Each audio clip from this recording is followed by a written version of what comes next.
கிறிஸ்துவில் பிரியமானவர்களே, ஆண்டவராகிய இயேசு கிறிஸ்துவின் நாமத்தில் உங்களை வாழ்த்துகிறேன். சங்கீதம் 119 143. ஆனாலும் உம்முடைய கற்பனைகள் என் மனமகிழ்ச்சி. நீங்கள் கிறிஸ்துவில் உண்மையான விசுவாசிகளாயிருந்தால் கர்த்தருடைய கட்டளைகளில் மகிழ்ச்சியாயிருப்பீர்கள். ஒருவேளை இக்கட்டுகள் மற்றும் நெருக்கங்களின் வழியாக நீங்கள் கடந்து செல்லலாம். ஆனாலும் தேவனுடைய கிரியைகளை நன்றாக அறிந்து அதில் மிகுந்த மகிழ்ச்சி அடைவீர்கள். தேவனுடைய அன்பை உங்கள் வாழ்க்கையில் நீங்கள் ருசிக்கும் போது அந்த உங்களை தவிர வேறு யாருமே அவருடைய அன்பின் நீளத்தையும் அகலத்தையும் உயரத்தையும் ஆழத்தையும் அறிய முடியாது.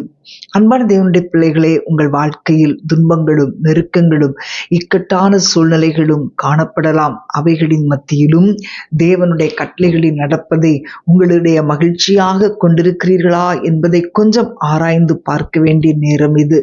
அவருடைய வேதம் உங்களுடைய மனமகிழ்ச்சியாக இருக்கிறதா? கிறிஸ்தவ வாழ்க்கை என்பது உலகத்தோடு ஒருபோதும் சமரசம் செய்து கொள்ளாமல் தியாகமும் அர்ப்பணமும் நிறைந்தது என்பதை நீங்கள் புரிந்து கொள்ள வேண்டும். பிரியமானவர்களே, தேவனுக்கு முன்பாக உங்கள் மனசாட்சி எப்படி காணப்படுகிறது? உண்மை உத்தமமாய் அவரை சேவிக்கிறீர்களா? அல்லது நீங்கள் கேட்டால் அவர் கொடுக்கிறார் என்பதற்காக அவரை ஆராதிக்கிறீர்களா?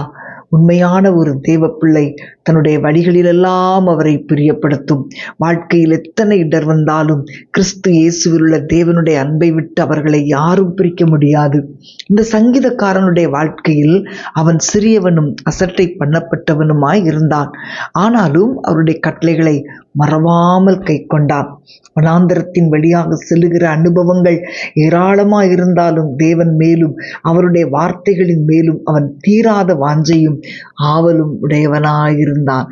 எத்தனை இடர் வந்தாலும் எத்தனை பிரச்சனைகள் வந்தாலும் அவருடைய கட்டளைகளில் நடப்பதில் மகிழ்ச்சியாயிருங்கள் என்று இன்று நான் உங்களை உற்சாகப்படுத்துகிறேன். நிதானமாய் நடந்து ஆசீர்வதிக்கப்படுங்கள். நாம் ஜெபிப்போமா? அன்பின் ஆண்டவரே, உம்மை துதிக்கிறோம் அப்பா. உம்முடைய வேதத்தில் நாங்கள் பிரியமாயிருக்க எங்களுக்கு உதவி செய்யுங்கப்பா. எந்த விதத்திலும் உலகத்தின் காரியங்கள் எங்களில் காணப்படாதபடி வேலி அடைத்து பாதுகாப்பீராக. அப்பா, உம்முடைய கிரியைகளை அறிந்து கொள்ள உதவி செய்யுங்கப்பா. என்ன பிரச்சனை வந்தாலும் உம்மில் அன்பை விட்டு எங்களை ஒருவரும் பிரிக்க முடியாதப்பா. உம்மையே சேவிக்க கிருபை தாங்க. உம்மையே பிரியப்படுத்த உதவி செய்யுங்க. உம்முடைய கட்டளைகளில் மிகவும் பிரியமாயிருக்க கிருபை தாங்கப்பா. நீர் எங்களை நடத்துகிற வழிகளை நன்றாக புரிந்து கொள்ள உதவி செய்யுங்க. உம்முடைய கரத்தில் ஒப்பு கொடுக்கிறேன் தகப்பனே, இயேசுவின் நாமத்தில் பிதாவே. ஆமேன்.